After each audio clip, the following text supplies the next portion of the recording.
Yesterday, the FCC published on the Federal Register its agenda for its August 1st meeting. On that agenda, it listed the proposed rules that they were going to vote on in regards to cable franchise fees.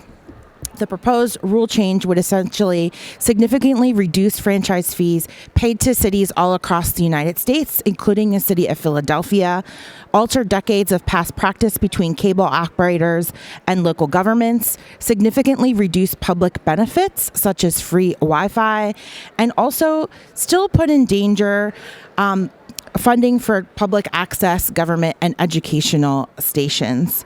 For more than 40 years, PEG channels such as PhillyCAMs have promoted local voices in the media in all 50 states. Public access television is considered one of the last forms of free, local, and accessible media available to Americans. These channels amplify the voices of underrepresented communities across the U.S. and provide important coverage of local government and issues. Independent media is also an important part, and as we gather here at Netroots, we see even more the importance it is to be able to have independent, free media that's able to report and talk about all of the social issues that are being discussed here today. I join here with a coalition of folks from various organizations that are standing with us in solidarity and opposition to these rules. Speaking later on after me, we'll have Steven Renderos, the Deputy Director of Media Justice. We'll also have a representative from Free Press and Media Mobilizing Project.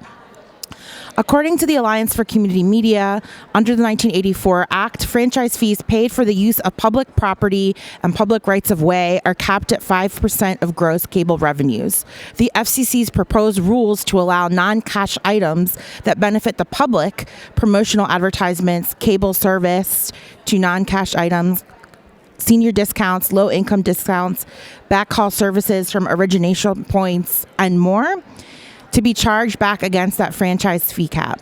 Basically, cable companies are going to be given the opportunity to write off services that they give to cities from the tax money that they pay for those franchise fees. To date, 15 U.S. senators and 25 members of Congress have opposed or expressed their concern about the proposed rule change. PhillyCAM, again, is a nonprofit designated by the City of Philadelphia to operate its public access television network on Comcast 66, 966, 967, and Verizon 29 and 30. We also operate a low-power FM station on WPPM FM. PhillyCAM's in its 10th year of operation after a 27-year campaign to get public access television in Philadelphia. It's a community media center that brings the people of Philadelphia to make and share media that promotes creative expression, democratic values, and civic participation. PhillyCAM teaches people to create high-quality, non-commercial media. Even though the stipulation about funding for PEG channels has been tabled in the current rule change, it still leaves the door open at a later time for companies like Comcast and Verizon to be able to write off that from the franchise fees. At this time, we ask that Comcast and Verizon honor its current commitment to the franchise agreement it currently has with the city of Philadelphia, and to continue to fund important public access stations like PhillyCAM. There are many things the public can do to find out more information. You can visit the Alliance for Community Media website. They can also sign a petition that can be found at tinyurl.com/SavePeg, and also contact their elected officials, particularly members of the U.S. Senate and House of Representatives, to voice opposition to the proposed rule through a letter to the FCC until the July 25th comment deadline. Now we'll hear from Steven Renderos, the Deputy Director of Media Justice.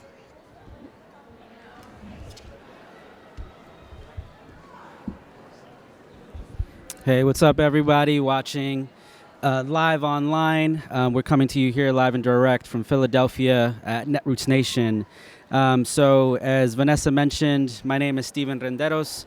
I'm the co-executive director at Media Justice. We're a nonprofit organization based in Oakland, California, and our core mission is to fight for a future in which we're all connected, represented, and free. We're also the host of a national network called the Media Justice Network, and we have about 102 members from all over the country, including groups like PhillyCAM and Media Mobilizing Project, who you will be hearing from pretty shortly. This is an issue that is particularly personal for me. When I was a young college student and I was idealistic in believing that I wanted to be a filmmaker, the first place I went to learn and pick up some skills was at my local public access TV station, St. Paul Neighborhood Network.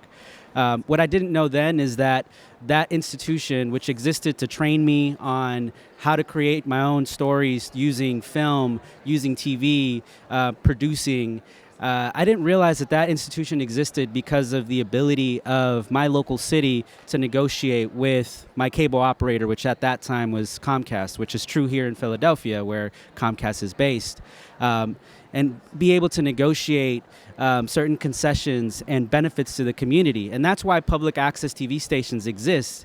And that was particularly important for me because having grown up as a Salvadorian in a predominantly undocumented immigrant household, the stories of people like me that look like me and represent my experiences weren't really reflected in the media that I consumed. So public access TV stations and community radio stations were one of the very few places where we could actually own and create our own stories. And that's just not true everywhere else in media, right? If you look at the mainstream media system that we live in, less than 5% of TV stations and radio stations are owned by people of color, are owned by women. We have a serious dearth of ownership and ability to control those stories. So the reality is that public access TV stations become one of the very few places where you can actually live a future in which you're connected, represented, and free, where you have the ability to control your own stories. And what the current FCC, led by Ajit Pai, a former Verizon lawyer, is trying to do is really strip our local communities from the ability to have that power to own and control our own stories.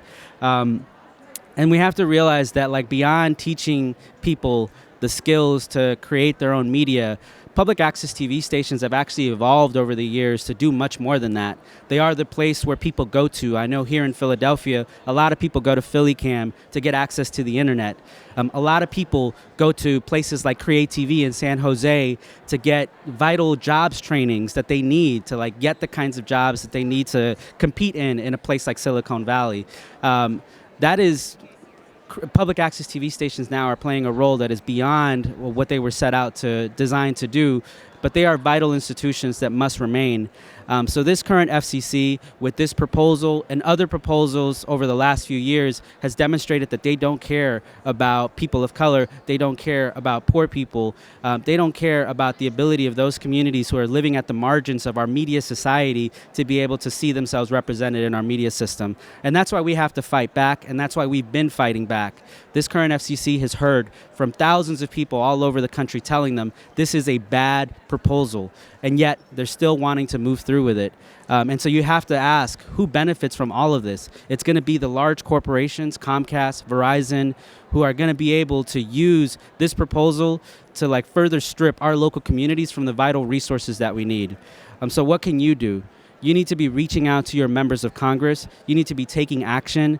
And beyond that, support your local public access TV station. If you live here in Philadelphia, become a member of PhillyCAM and look up your local public access TV station in your community and support them, because they're going to need your help now more than ever. And we stand here in solidarity with PhillyCAM, with groups like the Alliance for Community Media, with members of the Media Justice Network, including Media Mobilizing Project, who you'll hear from shortly. We are here, and follow us at MediaJustice.org, where you can get more information and follow groups like PhillyCAM online to get access to petitions and other ways that you can take action and support. So thank you. And with that, I'll pass it on to the next speaker.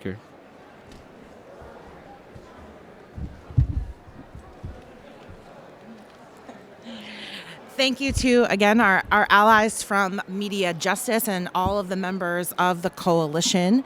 Right now, we'd like to hear from Dana Floberg. She is the policy manager at Free Press, a national media reform organization that's been working on an array of freedom of speech and communications issues for many, many years.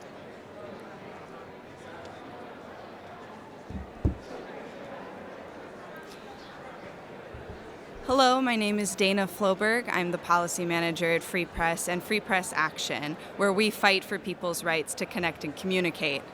Right now, those rights are under threat. The FCC's proposal to redefine franchise fees is so overbroad that it would be comical if it did not have serious implications for local governments, public access stations, and the local news and information that our communities depend on. Forcing local franchise authorities to choose between their statutory rights to demand a full franchise fee and their statutory rights to protect public access channels and other public interest concerns is not only a baffling interpretation of settled law, but a major step in the wrong direction when it comes to protecting our local news ecosystem and local voices. It could force cities to choose between maintaining existing franchise fees as a critical source of funding for local efforts such as important digital inclusion projects, or supporting public access channels and other franchise measures that ensure our communities have a voice to share their stories and to organize in their own communities. No matter how each local franchise authority decides to resolve these artificial and arbitrary choices, our local communities will suffer as a result. The Commission majority, led by FCC Chairman Ajit Pai, claims that this proposal would set to rights some injustice perpetrated by big bad cities against poor, vulnerable cable companies like Comcast. But there is no evidence of these supposed harms. In fact, in the FCC's own record, only a sparse handful of massive industry players weighed in support of the FCC's proposal, compared to hundreds and hundreds of local communities, public access stations, and public interest groups still fighting to stop it. The FCC's proposal is a gross misreading of the Cable Act that defies decades of Commission precedent and ignores clear legislative intent, all in favor of Chairman Pai's relentless pursuit of pro-industry policies that leave local communities underserved. The Commission must not vote to approve this proposal. Instead, it should abandon this extreme redefinition of franchise fees and remember its duty is to listen to the people, not to cable profiteers. Thank you.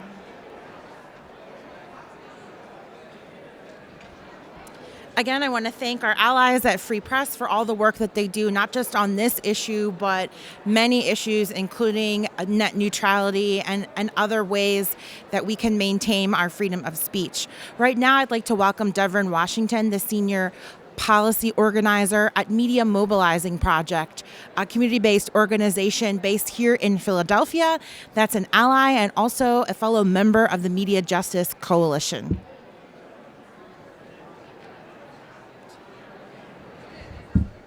Hello. As previously stated, my name is Devin Washington. I am the senior policy organizer at Media Mobilizing Project, located here in Philadelphia. I want to talk a little bit about the harms to the community that this proposed change will cause. The 30% reduction in the investment the city is making in programs that attack the digital divide here in Philadelphia. Some of you may not know that Philadelphia is the second, as in regards to broadband penetration or access to broadband in the homes. Philadelphia is the second lowest city in that regard, meaning that our poor community here, our Black and brown community here, the LGBT, trans community are all at stake in being left behind digitally, meaning that they are not going to have access to broadband. They're not going to have access to things like the internet and computers that will help enrich their lives in so many ways. And so this is something that we have been fighting at Media Mobilizing Project for a long time, right? We have done the Cap Comcast campaign, and we've also been partners with PhillyCAM as they have fought to secure their funding so many years ago. And we're going to continue to fight for this because it's so important as we move forward in time. You know, it's 2019. more and more technology is going to replace a lot of the things that we do on pen and paper, with stores, things of that nature, and we cannot afford to leave our communities behind. So Media Mobilizing, on behalf of Media Mobilizing Project, we would like to urge everyone to ensure that they are making comments on the FCC's websites, and they're calling their senators and calling their Congress members to fight what the FCC is trying to do. Thank you.